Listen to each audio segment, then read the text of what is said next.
não há nenhum micróbio prejudicial que seja inimigo. Eles apenas entram em processos de distúrbio e por isso devem ser combatidos não exatamente por antibióticos, que são contra a vida, mas sim por substâncias ou processos medicamentosos sinergéticos que acabem por restabelecer o equilíbrio e tirar a fase de letalidade que eles possam ter em nós. Por isso, existem essências, óleos essenciais, portanto, que têm poder bactericida e poder fungicida e que funcionam mais eficazmente que qualquer antibiótico. Antibiótico é uma substância nociva, porque é desagregado a um processo químico artificial e que, como o nome diz, é antibios, anti-vida. Por isso, quando tomamos um antibiótico, ficamos sempre mal, com vários efeitos colaterais, porque ele não só destrói o que tem que destruir, mas destrói muita coisa mais. É por isso que eu fujo dos hospitais. É por isso que eu fujo dos médicos. Porque eu sei que eles não conhecem. Os médicos são apenas feiticeiros encartados que se julgam cientistas. Mas se for num caso de febres muito altas... Também se controla. Sim. Por processo natural. Também temos bacteriostáticos, bactericidas para controlar isso. A essência de limão é um poderoso antibiótico. A essência de lavândula é um poderoso antibiótico. A essência de tomilho, mais poderoso que todos os outros.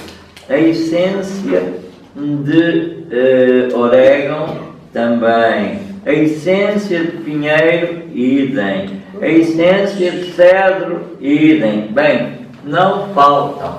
Tanto assim que os franceses, quando fazem análise, e em vez de pedir um antibiograma de uma bactéria, eles costumam pedir exatamente o essenciograma, portanto, a ver qual o óleo essencial que está de acordo com aquela tipologia de bactéria. E definido isso, dão isso. Mas isso é uma medicina, não é na medicina comum. Na medicina integrada em mudança faz-se isso. E mesmo os laboratórios têm isso. E algumas destas mas aquelas inalações que ainda hoje se vendem na farmácia, que ainda hoje muita gente não faz, são baseadas nestas essências. Exato. Entram pelo nariz, não é? Exatamente. O benjoinho, tudo. Exato. E isso hoje ainda se faz. Claro. Vende-se nas farmácias as gotas, o que é, não sei, é pouco receitável. É pouco receitado porque os médicos são favoráveis e permeáveis a uns lavadores de consciência que se chamavam antigamente delegados de informação médica e que são os empregados dos laboratórios e que lhes fazem a lavagem cerebral. Desde que digam, está comprovado cientificamente que o médico encaixa e nem sequer põe em dúvida. E, portanto, está errado esse processo. Porque o que nos dizem que está comprovado cientificamente, há que perguntar como foi feita a experiência, como é que é, qual foi o período de percentagem de casos favoráveis, quais foram os duvidosos e quais foram, mas nada disso bem. Mas antes ensinava-se aos médicos do meu tempo que havia a diferença da ação do medicamento in loco ou in vitro. Claro. Isso ensinava-se no meu tempo. Sim, e eu também aprendi isso. Mas, portanto, já os levava a pensar um bocadinho. Se in loco funciona, então qualquer coisa que... Isto é assim, se o medicamento in vitro tem uma ação, quando é colocado no corpo, não vai ter a mesma ação. Porquê? Porque quando arranjamos uma substância química e a colocamos num processo, num meio estéril, onde não existe, digamos, confronto com outras substâncias químicas e fazemos a introdução numa determinada, portanto, num determinado organismo, que queremos ver a sua ação, essa ação é direta e não sofre intervenção de mais nenhum outro fator.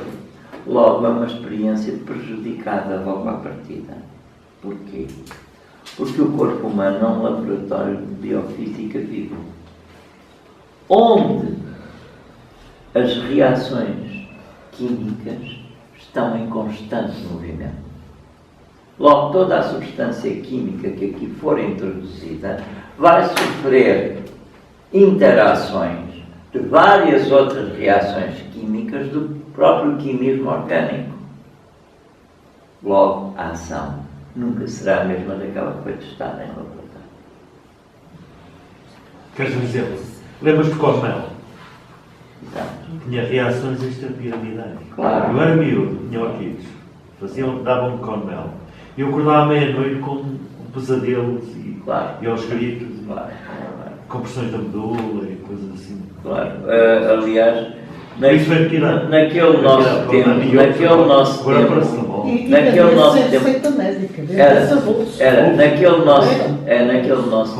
naquele nosso tempo, portanto, para atacar gripes, era o Ricolon e o Comel, injetável. Lembras? Eu sou desse tempo. Quer dizer, somos velhinhos. Ok. Bom, isto para vocês perceberem o que é a vida 3D. A vida 3D é toda ela uma vida extra 3D, além 3D, que é uma vida de energia, é uma vida que não se vê. Porque isto aqui é uma ilusão, isto aqui é apenas luz.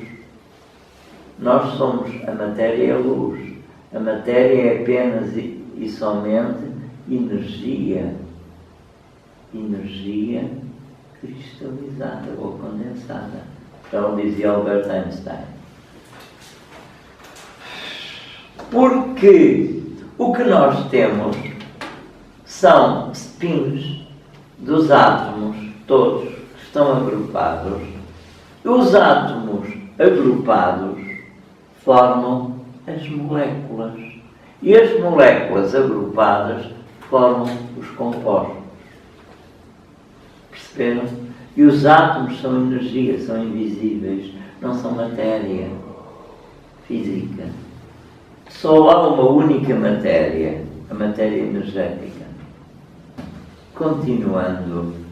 O que torna supostamente, entre comas, físico, é a condensação então da energia. É a condensação de energia. Mas vocês olham para vocês, para mim, para todos, e têm a ilusão que estamos parados, que não se move. Mas tudo se move, a nossa pele está-se a mover constantemente. Os cabelos, tudo se está a mover. Isso é em razão da nossa... Está tudo em movimento. Da nossa deficiente capacidade visual. E quando vocês entram dentro do nosso corpo, vocês veem, por exemplo, uma imagem de uma fotografia, de uma ecografia, ou uma imagem de uma radiografia. Mas o ecografista, ou aquele que fez a imagem da ressonância magnética, não viu o processo estático, viu aquilo tudo a pulsar e a mover-se.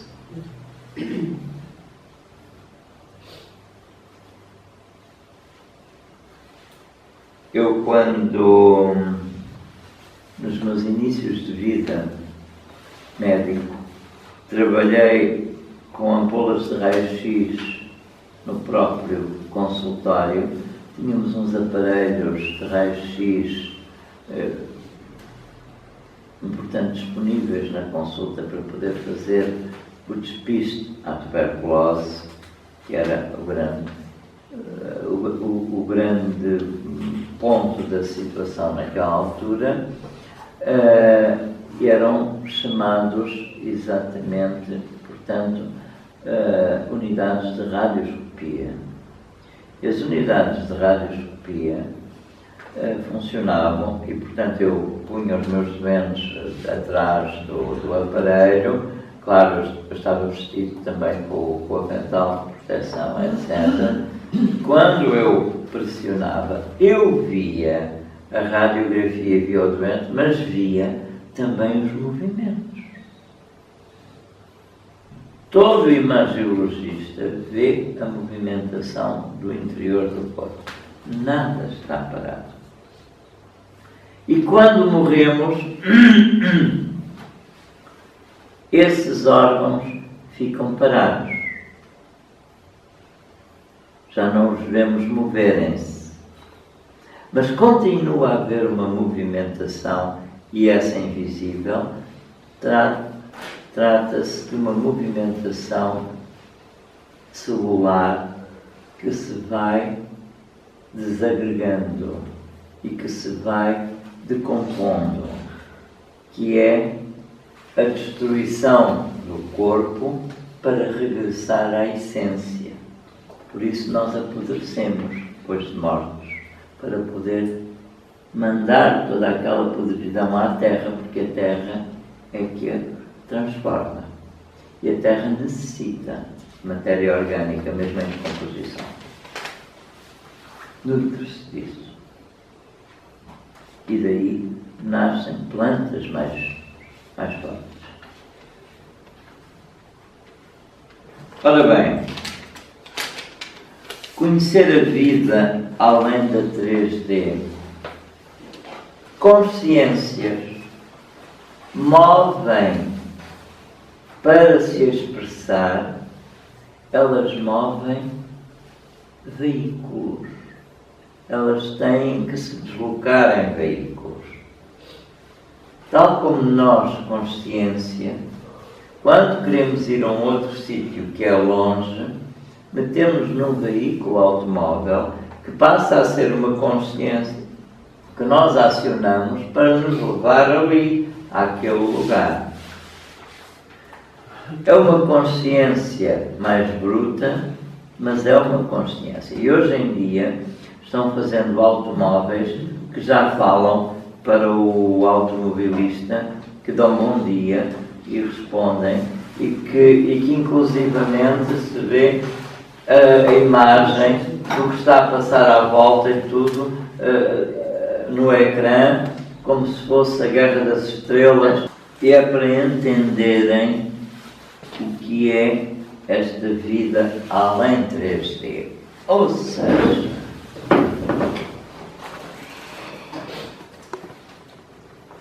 vamos pôr a consciência como isto, um pontinho com umas irradiações, precisa de assumir experiência num determinado plano. Então ela cria um invólucro energético para ser o seu veículo, a sua nave de ação, e ela é a consciência nave desse veículo. Okay? Precisa de mais outro para se deslocar, mas ela tem que... Então ela cria outra capa, outro veículo, e assim sucessivamente. Estamos a falar dos planos da existência, estamos a falar das dimensões, estamos a falar dos mundos dimensionais, universos dimensionais. Temos que ter uma consciência muito mais abrangente, porque o micro é ultra micro, mas ultra micro. E as formas dos micros, se nós as vamos ver, parecem aterradoras para nós, porque eles têm que desenvolver determinadas funções. E então os corpos deles aparecem, por exemplo, assim, com estes aspectos assim, e estes aspectos assim, e isto assim, que é aparentemente assustador, mas temos isto a nível dos nossos micros. São formas que parecem terríficas, mas que são importantes para a vida. Portanto, nunca devemos matar uma forma porque nos assustamos. Isso é um crime que estamos a cometer contra o universo. Não podemos matar uma forma porque temos medo. Um aluno com medo, assustado, viu uma serpente e matou-a. E o levou ao mestre, muito contente daquilo que tinha feito. E o mestre disse: ok, fizeste bem, agora dá-lhe vida, ressuscita. E ele virou-se para o mestre e disse: mestre, não sou capaz. E o mestre disse-lhe: insensato, como te atreveste a destruir uma coisa se não a sabes reconstruir?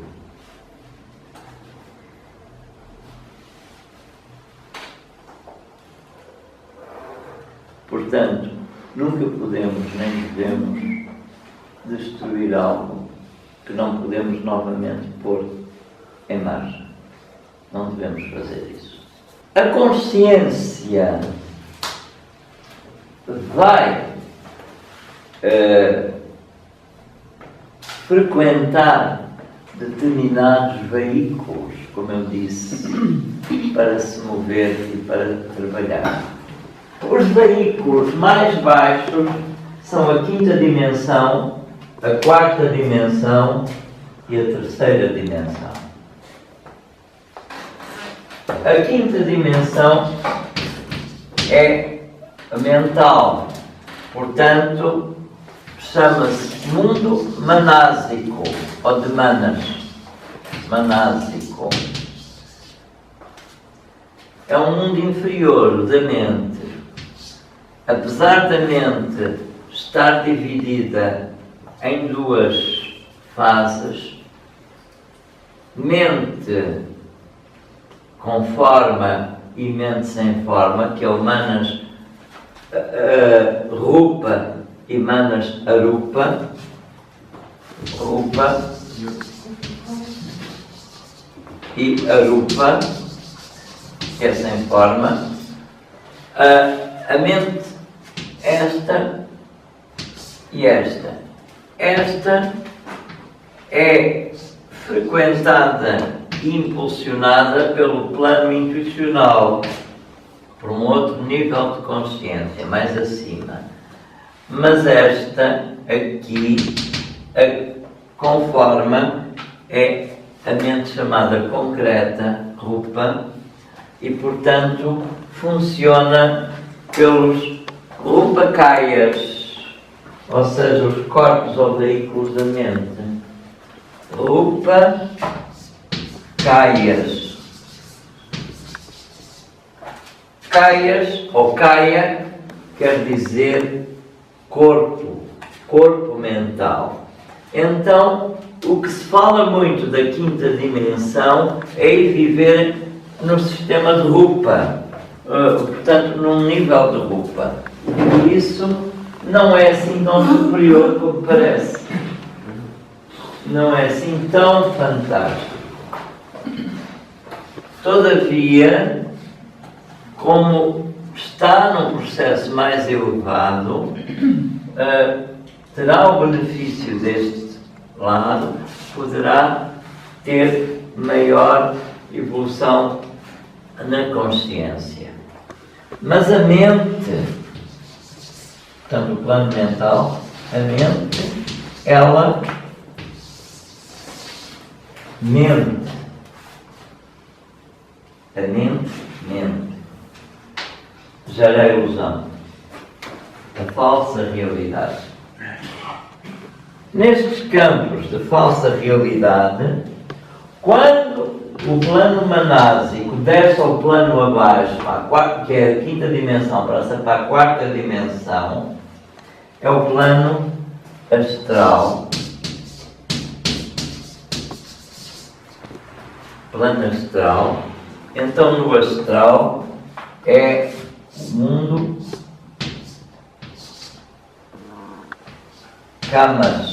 camásico. Camas ou camásico? Camásico. Universo camásico. Quarta dimensão. Cheio de ilusões, cheio de luz e sombra. Divide-se em vários níveis. E quando a nossa consciência se desprende do veículo 3D, portanto, do físico, do mundo estolásico, o nosso mundo é o mundo estolásico, este é o plano estolásico, plano físico, que quer dizer que é a junção do etéreo com o denso.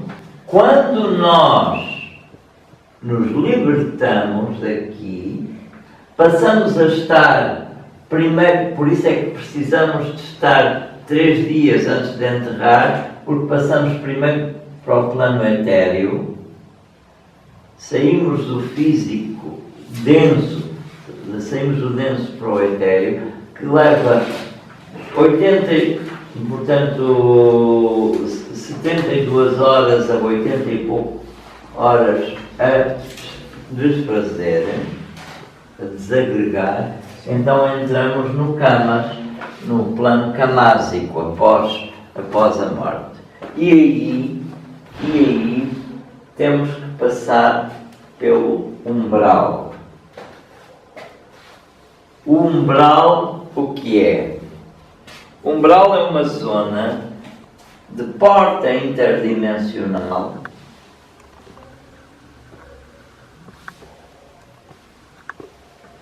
que está pejado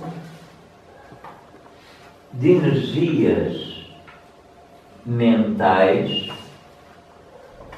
por nós fabricadas e projetadas durante a nossa vida com os nossos pensamentos.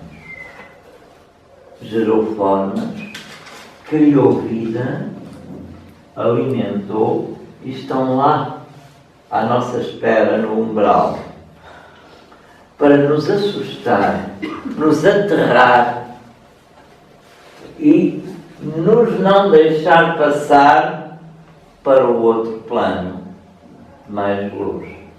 É por isso que o morto necessita de um trabalho feito com ele, para que ele passe o umbral, para que ele não fique preso no umbral.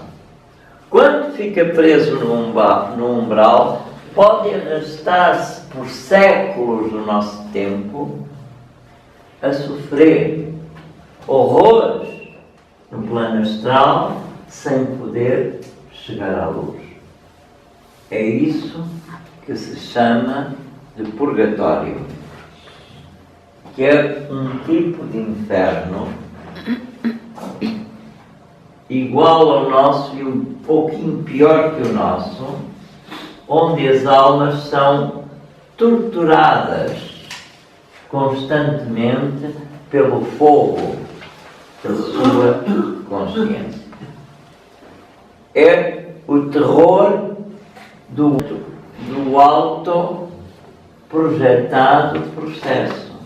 A consciência criou aquele casulo e ficou prisioneira. E pode levar séculos ou milénios ali. Do nosso tempo físico. Porque lá não há tempo como o nosso. tempo é uma ilusão apenas da 3D. A 3D compõe-se exatamente o que faz a terceira dimensão é o tempo. Daí que quando prisioneiro fica, portanto, em sofrimento maior ou menor, consoante o que projetou. Quando a consciência é muito superior aqui, já, normalmente a consciência passa o umbral e não tem prisões, porque está liberta, parte consciente e sabe, mas a maioria desencarna não consciente e muitos com medo da morte. E esse medo da morte, o cadáver aqui, leva terrores no outro lado.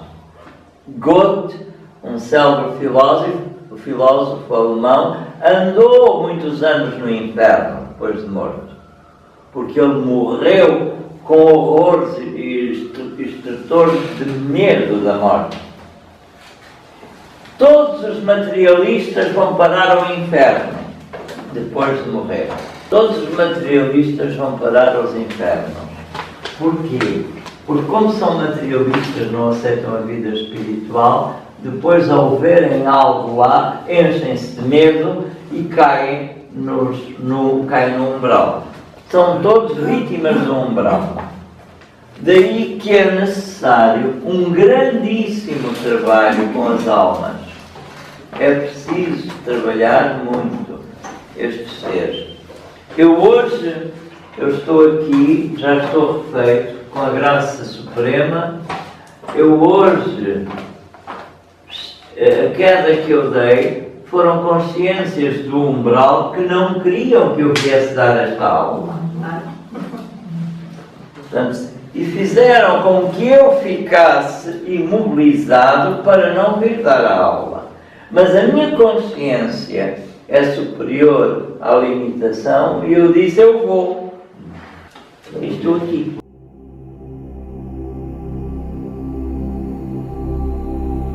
Gratidão.